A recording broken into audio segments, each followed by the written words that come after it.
Broadway ਤੁਹਾਡੇ ਵਿਦੇਸ਼ ਜਾਣ ਦੇ ਸੁਪਨਿਆਂ ਨੂੰ ਦੇਵੇਗਾ ਹਕੀਕਤ ਦੀ ਉਡਾਨ। ਸਤਿ ਸ਼੍ਰੀ ਅਕਾਲ ਦੋਸਤੋ, ਮੈਂ ਅਮਰਜੀਤ ਬ੍ਰੌਡਵੇ ਇਮੀਗ੍ਰੇਸ਼ਨ ਸਰਵਿਸਿਜ਼ ਤੋਂ। ਕੋਸ਼ਿਸ਼ ਹੁੰਦੀ ਹੈ ਇੰਪੋਰਟੈਂਟ ਔਰ ਲੇਟੈਸਟ ਇਨਫੋਰਮੇਸ਼ਨਸ ਤੁਹਾਡੇ ਨਾਲ ਟਾਈਮ ਨਾਲ ਡਿਲੀਵਰ ਕੀਤੀਆਂ ਜਾਣ।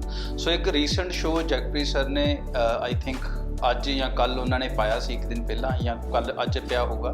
ਸੋ ਉਹਦੇ ਵਿੱਚ ਉਹਨਾਂ ਨੇ ਟਰੈਵਲ ਦਾ ਦੱਸਿਆ ਸੀਗਾ ਕਿ ਕੈਨੇਡਾ ਦਾ ਜਿਹੜਾ ਟਰੈਵਲ ਬੈਨ ਹੈ ਉਹ ਆਪਣਾ ਵੱਧ ਚੁੱਕਾ 1 ਮਹੀਨਾ, ਬਟ ਇਹਦੇ ਵਿੱਚ ਸਟੂਡੈਂਟ ਨੂੰ ਰਿਲੈਕਸੇਸ਼ਨ ਆ ਚੁੱਕਾ ਹੈ। ਏਅਰ ਇੰਡੀਆ ਨੇ ਵੀ ਟਰੈਵਲਿੰਗ ਬੁਕਿੰਗ ਕਰਤੀ ਹੈ। ਸੋ ਇਹਦੇ 'ਚ ਅਗਲੀ ਇਨਫੋਰਮੇਸ਼ਨ ਮੈਂ ਤੁਹਾਡੇ ਲਈ ਬਹੁਤ ਇੰਪੋਰਟੈਂਟ ਐਡ ਕਰਨਾ ਚਾਹੁੰਦਾ ਟਰੈਵਲ ਕੈਨੇਡਾ ਬਾਰੇ ਹੀ।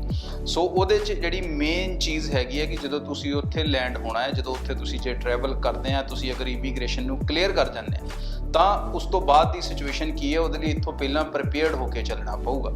ਸੋ ਸਭ ਤੋਂ ਪਹਿਲਾਂ ਮੇਰੀ ਰਿਕੁਐਸਟ ਰਹੂਗੀ ਚੈਨਲ ਨੂੰ ਸਬਸਕ੍ਰਾਈਬ ਕਰੋ ਤਾਂ ਕਿ ਤੁਸੀਂ ਲੇਟੈਸਟ ਔਰ ਇੰਪੋਰਟੈਂਟ ਇਨਫੋਰਮੇਸ਼ਨਸ ਦੇ ਨਾਲ ਹਮੇਸ਼ਾ ਜੁੜੇ ਰਹੋ। ਸੋ ਇੱਥੋਂ ਅਗਰ ਤੁਸੀਂ ਜਾ ਰਹੇ ਹੋ ਤਾਂ ਉੱਥੇ ਕਰੋਨਾ ਦਾ ਜਿਹੜਾ ਗ੍ਰਾਫ ਹੈ ਉਹਦਾ ਮੈਂ ਤੁਹਾਨੂੰ ਇੱਥੇ ਦਿਖਾ ਦਿੰਦਾ ਕਿ ਹੁਣ ਕੈਨੇਡਾ ਥੋੜ੍ਹਾ ਆਉਣ ਵਾਲੇ ਦਿਨਾਂ 'ਚ ਹੋਰ ਰਿਲੈਕਸ ਵੀ ਹੁੰਦਾ ਦਿਖੂਗਾ, ਕਿਉਂਕਿ ਕੈਨੇਡਾ 'ਚ ਜਿਹੜਾ ਕੋਵਿਡ ਦਾ ਗ੍ਰਾਫ ਹੈ ਉਹ ਹੁਣ ਮਾਈਨਸ ਵੱਲ ਨੂੰ ਜਾ ਰਿਹਾ, ਮਤਲਬ ਉਹ ਘਟ ਰਿਹਾ, ਉਹ ਆਪਣਾ ਪੀਕ ਨੂੰ ਟੱਚ ਕਰ ਚੁੱਕਾ ਹੈ। ਤਾਂ ਹੀ ਸ਼ਾਇਦ ਹੁਣ ਆਉਣ ਵਾਲੇ ਦਿਨਾਂ 'ਚ ਆਪਾਂ ਨੂੰ ਹੋਰ ਵੀ ਰਿਲੈਕਸੇਸ਼ਨ ਕੈਨੇਡਾ ਵੱਲੋਂ ਦਿਖਣਗੀਆਂ, ਬਹੁਤ ਸਾਰੀ ਪੋਜ਼ਿਟਿਵਿਟੀ ਆਉਣ ਵਾਲੇ ਦਿਨਾਂ 'ਚ ਆਪਾਂ ਨੂੰ ਦਿਖੂਗੀ। ਸੋ ਇੱਥੇ ਸਭ ਤੋਂ ਪਹਿਲਾਂ ਮੇਰੀ ਇੱਕ ਰਿਕੁਐਸਟ ਰਹੂਗੀ ਕਿ ਜਿਹੜੇ ਬੱਚਿਆਂ ਨੇ ਟਰੈਵਲ ਕਰਨਾ ਹੈ, ਨਾ ਸਿਰਫ ਉਹ ਟਿਕਟ ਦਾ ਇੰਤਜ਼ਾਮ ਕਰਨ ਕੱਲੀ ਦਾ ਔਰ ਕਾਲਜ ਦੀ ਲੈਟਰ ਦਾ, ਉਸ ਤੋਂ ਇਲਾਵਾ ਉਹਨਾਂ ਨੂੰ ਐਡੀਸ਼ਨਲੀ ਆਪਣੇ ਕੁਆਰੰਟੀਨ ਦਾ ਇੰਤਜ਼ਾਮ ਕਰਕੇ ਚੱਲਣਾ ਪਏਗਾ, ਕਿਉਂਕਿ ਬਹੁਤ ਸਾਰੇ ਬੱਚਿਆਂ ਨੂੰ, ਸਭ ਨੂੰ ਤਕਰੀਬਨ ਉੱਥੇ ਜਾ ਕੇ ਕੁਆਰੰਟੀਨ ਹੋਣਾ ਪੈਣਾ। ਸ਼ੇਅਰਡ ਅਕਮੋਡੇਸ਼ਨ 'ਚ ਤੁਸੀਂ ਸ਼ਾਇਦ ਜਾ ਕੇ ਨਹੀਂ ਰਹਿ ਸਕੋਗੇ, ਕਿਉਂਕਿ ਅਦਰਵਾਈਜ਼ ਜਿਹੜੇ ਉੱਥੇ ਬੱਚੇ ਰਹਿ ਰਹੇ ਨੇ ਉਹਨਾਂ ਨੂੰ ਵੀ ਕੁਆਰੰਟੀਨ ਹੋਣਾ ਪਊਗਾ ਜਾਂ ਤੁਹਾਡੇ ਰਿਸ਼ਤੇਦਾਰ ਲਈ ਵੀ ਇਹ ਟਰਬਲ ਹੋ ਸਕਦੀ ਹੈ। ਸੋ ਇੱਥੇ ਮੇਰੀ ਰਿਕੁਐਸਟ ਹੈ ਕਿ ਆਪਣੀਆਂ ਅਕਮੋਡੇਸ਼ਨਸ, ਬਹੁਤ ਸਾਰੇ ਕਾਲਜਿਸ ਹੁਣ ਤੁਹਾਨੂੰ ਇਹਦੇ ਵਿੱਚ ਹੈਲਪ ਆਊਟ ਕਰ ਰਹੇ ਨੇ, ਕਿਊਬੈਕ 'ਚ ਤਾਂ ਖਾਸ ਕਰਕੇ ਕਰ ਰਹੇ ਨੇ। ਸੋ ਜਿਹੜੇ ਕਾਲਜਿਸ ਤੋਂ ਵੀ ਤੁਸੀਂ ਜਾ ਰਹੇ ਹੋ, ਆਪਣੇ ਏਜੰਟ ਨਾਲ ਗੱਲਬਾਤ ਕਰਕੇ ਆਪਣੀ ਅਕਮੋਡੇਸ਼ਨਸ ਨੂੰ ਪ੍ਰੀ ਬੁੱਕ ਕਰਕੇ ਜ਼ਰੂਰ ਜਾਓ, ਔਰ ਅਕਮੋਡੇਸ਼ਨ ਦੇ ਨਾਲ ਫੂਡ ਦਾ ਵੀ ਇੰਤਜ਼ਾਮ ਕਰ ਜਾਓਗੇ। ਉਹਦੇ ਵਿੱਚ ਕਈ ਅਕਮੋਡੇਸ਼ਨਸ ਇੱਦਾਂ ਦੀਆਂ ਵੀ ਅਵੇਲੇਬਲ ਹੁੰਦੀਆਂ ਨੇ ਇਸ ਪੀਰੀਅਡ 'ਚ, ਸੋ ਜ਼ਿਆਦਾ ਵਧੀਆ ਰਹੇਗਾ। ਬਟ ਐਟਲੀਸਟ ਇਹ ਆਪਣੀਆਂ ਜਿਹੜੀਆਂ ਰਿਕੁਆਇਰਮੈਂਟਸ ਨੇ ਇਹ ਪੂਰੀਆਂ ਕਰਕੇ ਜਾਇਓ, ਅਦਰਵਾਈਜ਼ ਇਹ ਵੀ ਇੱਕ ਟਰਬਲ ਦਾ ਕਾਰਨ ਹੋ ਸਕਦਾ ਹੈ ਜਦੋਂ ਤੁਸੀਂ ਏਅਰਪੋਰਟ ਤੇ ਲੈਂਡ ਕਰੋਗੇ। ਯੂਕੇ ਦੇ ਵਿੱਚ ਤਾਂ ਇਹ ਚੀਜ਼ ਤੇ ਬਹੁਤ ਸਖਤਾਈ ਹੈ, ਅਦਰਵਾਈਜ਼ 1000 ਪਾਉਂਡ ਫਾਈਨ ਹੈ ਅਗਰ ਕੋਈ ਅਕਮੋਡੇਸ਼ਨ ਬੁੱਕ ਕਰਕੇ ਨਹੀਂ ਜਾ ਰਿਹਾ। ਬਟ ਸੇਮ ਸਿਚੁਏਸ਼ਨ ਅਗਰ ਤੁਸੀਂ ਵੀ ਕੈਨੇਡਾ ਜਾ ਰਹੇ ਹੋ ਔਰ ਅਕਮੋਡੇਸ਼ਨ ਬੁੱਕ ਕਰਕੇ ਨਹੀਂ ਜਾਓਗੇ ਤਾਂ ਤੁਹਾਡੇ ਲਈ ਵੀ ਇਮੀਗ੍ਰੇਸ਼ਨ ਆਫਿਸਰ ਨੂੰ ਸੈਟੀਸਫਾਈਡ ਕਰਨਾ ਜਾਂ ਆਨਸਰ ਕਰਨਾ ਮੁਸ਼ਕਲ ਹੋ ਸਕਦਾ। ਸੋ ਕੋਸ਼ਿਸ਼ ਕਰੋ ਕਿ ਹੁਣ ਜਿਹੜੇ ਖਾਸ ਕਰਕੇ ਜਿਨ੍ਹਾਂ ਨੇ ਜਨਵਰੀ 'ਚ ਜਾਣਾ ਉਹ ਤਾਂ ਪੂਰਾ ਪਹਿਲਾਂ ਹੀ ਆਪਣਾ ਬੰਦੋਬਸਤ ਕਰਕੇ ਚੱਲਣ, ਕਿਉਂਕਿ ਇਹ ਸਿਚੁਏਸ਼ਨ ਲੰਬੀ ਚੱਲਣੀ ਹੈ ਕੁਆਰੰਟੀਨ ਨੂੰ ਲੈ ਕੇ।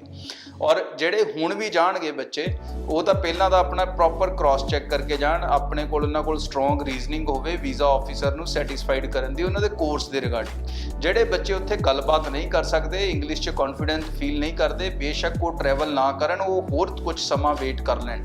ਕੋਈ ਐਮਰਜੈਂਸੀ ਨਹੀਂ ਕਿ ਆਪਣਾ 18 ਮਾਰਚ ਤੋਂ ਵੀਜ਼ਾ ਪਹਿਲਾਂ ਆਇਆ ਤੇ ਆਪਾਂ ਟਰੈਵਲ ਕਰਨਾ ਹੀ ਕਰਨਾ ਹੈ, ਇਹ ਮੈਂਡੇਟਰੀ ਨਹੀਂ ਹੈਗਾ। ਤੁਸੀਂ ਆਪਣਾ ਕੋਰਸ ਨੂੰ ਆਨਲਾਈਨ ਇੱਥੇ ਕਰ ਸਕਦੇ ਹੋ। ਸੋ ਅਗਰ ਤੁਸੀਂ ਜਾ ਰਹੇ ਹੋ ਤਾਂ ਮੇਕ ਸ਼ੋਰ ਕਿ ਤੁਸੀਂ ਇੰਨੀ ਤਿਆਰੀ ਕਰਕੇ ਜਾ ਰਹੇ ਹੋ ਕਿ ਤੁਸੀਂ ਉੱਥੇ ਇਮੀਗ੍ਰੇਸ਼ਨ ਆਫਿਸਰ ਨਾਲ ਗੱਲਬਾਤ ਕਰ ਸਕੋ, ਉਹਨੂੰ ਆਪਣੇ ਕੋਰਸ ਦੀ ਇੰਪੋਰਟੈਂਸ ਦੱਸ ਸਕੋ ਕਿ ਤੁਸੀਂ ਉਹਨੂੰ ਆਨਲਾਈਨ ਕਿਉਂ ਨਹੀਂ ਲਗਾ ਸਕੇ ਔਰ ਆਫਲਾਈਨ ਕਿਉਂ ਲੱਗਣਾ ਜ਼ਰੂਰੀ ਹੈ, ਕਾਲਜ ਜਾ ਕੇ ਲੱਗਣਾ ਕਿਉਂ ਜ਼ਰੂਰੀ ਹੈ। ਪਲੱਸ ਤੁਸੀਂ ਆਪਣੀ ਅਕਮੋਡੇਸ਼ਨਸ ਨੂੰ ਉੱਥੇ ਸਟਰੋਂਗਲੀ ਪ੍ਰੈਜ਼ੈਂਟ ਕਰੋ ਕਿ ਮੇਰੇ ਕੋਲ ਅਕਮੋਡੇਸ਼ਨ ਵੀ ਹੈ ਜਿੱਥੇ ਜਾ ਕੇ ਮੈਂ ਕੁਆਰੰਟੀਨ ਹੋ ਸਕਦਾ ਔਰ I am safe for this country.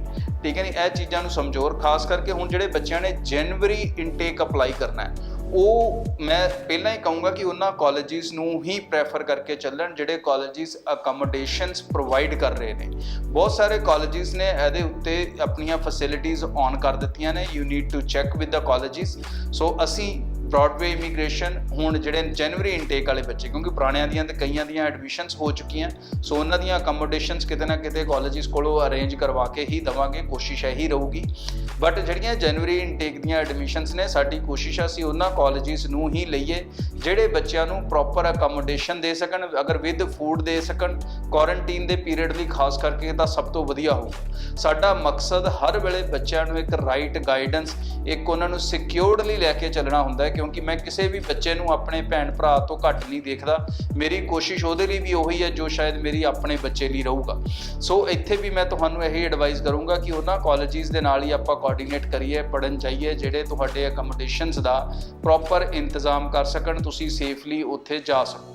January intake ਲਈ ਖਾਸ ਕਰਕੇ, ਸੈਪਟੈਂਬਰ ਵਾਲੇ ਤਾਂ ਜੋ ਵੀ ਹੁਣ ਸਿਚੁਏਸ਼ਨ ਰਹੂਗੀ ਉਹਦੇ ਹਿਸਾਬ ਨਾਲ ਆਪਾਂ ਚੱਲਣਾ ਹੈ।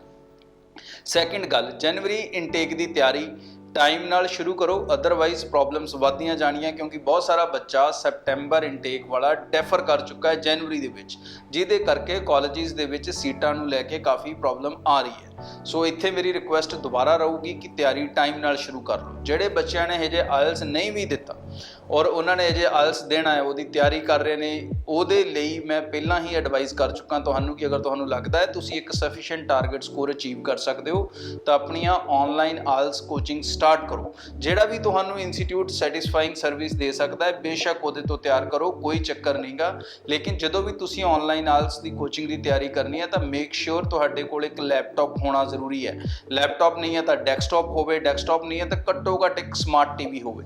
ਅਗਰ ਤੁਸੀਂ ਮੋਬਾਈਲ ਦੇ ਉੱਤੇ ਆਨਲਾਈਨ ਕਲਾਸਿਸ ਲਾਉਣ ਦੀ ਕੋਸ਼ਿਸ਼ ਕਰੋਗੇ ਤਾਂ ਨਹੀਂ ਹੋਣਾ ਮੇਰੇ ਵੀਰ, ਤੁਸੀਂ ਉਸ ਇੰਸਟੀਚਿਊਟ ਨਾਲ ਨੈਗੇਟਿਵ ਹੋ ਜਾਓਗੇ, ਤੁਸੀਂ ਸੋਚੋਗੇ ਉਹਨਾਂ ਕੋਲ ਪੜ੍ਹਾਇਆ ਨਹੀਂ ਜਾਂਦਾ ਜਾਂ ਤੁਹਾਡੇ ਕੋਲ ਨਹੀਂ ਪੜ੍ਹਿਆ ਜਾਂਦਾ। ਮੋਬਾਈਲ ਦੇ ਉੱਤੇ ਆਨਲਾਈਨ ਸਾਰਾ ਕੁਝ ਨਹੀਂ ਹੋ ਸਕਦਾ। ਫੇਸਬੁੱਕ ਟਵਿੱਟਰ ਯੂਜ਼ ਕਰਨੇ ਵੱਖਰੀ ਗੱਲ ਹੈ, ਪੜ੍ਹਾਈ ਕਰਨੀ ਇੱਕ ਅਲੱਗ ਚੀਜ਼ ਹੁੰਦੀ ਹੈ। So need to have equipments accordingly, ਠੀਕ ਹੈ ਨਹੀਂ। ਆਪਾਂ ਲੜਾਈ 'ਚ ਚੱਲੇ ਆ ਤੇ ਤਲਵਾਰ ਜਾਂ ਬੰਦੂਕ ਚਾਹੀਦੀ ਹੈ, ਡੰਡਿਆਂ ਨਾਲ ਜੰਗ ਨਹੀਂ ਜਿੱਤੀ ਜਾਣੀ। ਸੋ ਸੇਮ ਵੇ ਅਗਰ ਆਪਾਂ ਇਸ ਸਮੇਂ ਦੇ ਵਿੱਚ ਆਇਲਸ ਨੂੰ ਤਿਆਰ ਕਰਨਾ ਹੈ ਔਰ ਅੱਛੇ ਤਰੀਕੇ ਨਾਲ ਮਿਹਨਤ ਕਰਨੀ ਹੈ ਤਾਂ ਡੈਫੀਨੇਟਲੀ ਆਪਾਂ ਨੂੰ ਲੈਪਟਾਪ ਡੈਸਕਟਾਪ ਸਭ ਤੋਂ ਬੈਸਟ ਚੀਜ਼ ਹੈ। ਅਗਰ ਹੈਗੇ ਆ ਨਹੀਂ ਹੈ ਤਾਂ ਘੱਟੋ ਘੱਟ ਫਿਰ ਵੀ ਸਮਾਰਟ ਟੀਵੀ ਹੋਵੇ ਜਿੱਥੇ ਤੁਸੀਂ ਆਪਣੇ ਫੋਨ ਦੀ ਸਕਰੀਨ ਨੂੰ ਸ਼ੇਅਰ ਕਰਕੇ ਇੱਕ ਅੱਛੇ ਤਰੀਕੇ ਨਾਲ ਕਲਾਸਿਸ ਨੂੰ ਅਟੈਂਡ ਕਰ ਸਕੋ। ਬ੍ਰੌਡਵੇ ਦੀ A2E ਅਕੈਡਮੀ ਵੀ ਇਸੇ ਮਕਸਦ ਨਾਲ ਕੰਮ ਕਰ ਰਹੀ ਹੈ। ਸੋ ਅਗਰ ਤੁਸੀਂ ਉੱਥੋਂ ਵੀ ਕਲਾਸਿਸ ਲੈਣਾ ਚਾਹੁੰਦੇ ਹੋ ਤਾਂ ਤੁਸੀਂ ਸਾਡੇ ਆਨਲਾਈਨ ਪਲੇਟਫਾਰਮ ਤੇ ਸਾਡੇ ਚੈਨਲ ਨੂੰ ਸਬਸਕ੍ਰਾਈਬ ਕਰਕੇ ਉੱਥੋਂ ਆਇਲਸ ਵਾਲੀ ਟੀਮ ਨਾਲ ਜੁੜ ਸਕਦੇ ਹੋ, ਆਪਣੀਆਂ ਕੋਚਿੰਗ ਸਟਾਰਟ ਕਰ ਸਕਦੇ ਹੋ। ਬਟ ਤੁਸੀਂ ਜਿੱਥੋਂ ਵੀ ਲੈ ਰਹੇ ਹੋ ਪਲੀਜ਼ ਧਿਆਨ ਨਾਲ ਲਵੋ ਔਰ ਪੂਰੀ ਤਿਆਰੀ ਨਾਲ ਲਵੋ। ਹਾਂ, ਬ੍ਰੌਡਵੇ ਨਾਲ ਤੁਹਾਨੂੰ ਆ ਫਾਇਦਾ ਹੈ ਕਿ ਅਗਰ ਤੁਹਾਡਾ ਪ੍ਰੈਜ਼ੈਂਟਲੀ ਆਇਲਸ ਨਹੀਂ ਹੋਇਆ ਤਾਂ ਤੁਸੀਂ ਸਟਿਲ ਸਾਡੇ ਨਾਲ ਆਫਰ ਲੈਟਰ ਅਪਲਾਈ ਕਰ ਸਕਦੇ ਹੋ। ਕੰਡੀਸ਼ਨਲ ਆਫਰ ਲੈਟਰਸ ਆਪਾਂ ਜਨਵਰੀ ਦੀਆਂ ਸਿਕਿਉਰ ਕਰਕੇ ਰੱਖ ਲਾਂਗੇ। ਜਿੱਦਾਂ ਹੀ ਆਇਲਸ ਸਕੋਰ ਆਊਗਾ ਆਪਾਂ ਉਸ ਤੋਂ ਬਾਅਦ ਅਗਲਾ ਪ੍ਰੋਸੈਸ ਸ਼ੁਰੂ ਕਰ ਲਾਂਗੇ। ਸੋ ਟਾਈਮ ਨੂੰ ਬਿਲਕੁਲ ਵੇਸਟ ਨਾ ਕਰੋ, ਕਿਉਂਕਿ ਸੀਟਸ ਦੀ ਪ੍ਰੋਬਲਮ ਜਿੱਦਾਂ ਮੈਂ ਦੱਸਿਆ ਤੁਹਾਨੂੰ ਜਨਵਰੀ ਦੇ ਵਿੱਚ ਰਹੂਗੀ। ਸੋ ਅੱਜ ਦੇ ਲਈ ਇੰਨਾ, ਫਿਰ ਨਵੇਂ ਅਪਡੇਟਸ ਦੇ ਨਾਲ ਮਿਲਾਂਗੇ। ਸਤਿ ਸ਼੍ਰੀ ਅਕਾਲ। ਬ੍ਰੌਡਵੇ ਤੁਹਾਡੇ ਵਿਦੇਸ਼ ਜਾਣ ਦੇ ਸੁਪਨਿਆਂ ਨੂੰ ਦੇਵੇਗਾ ਹਕੀਕਤ ਦੀ ਉਡਾਨ।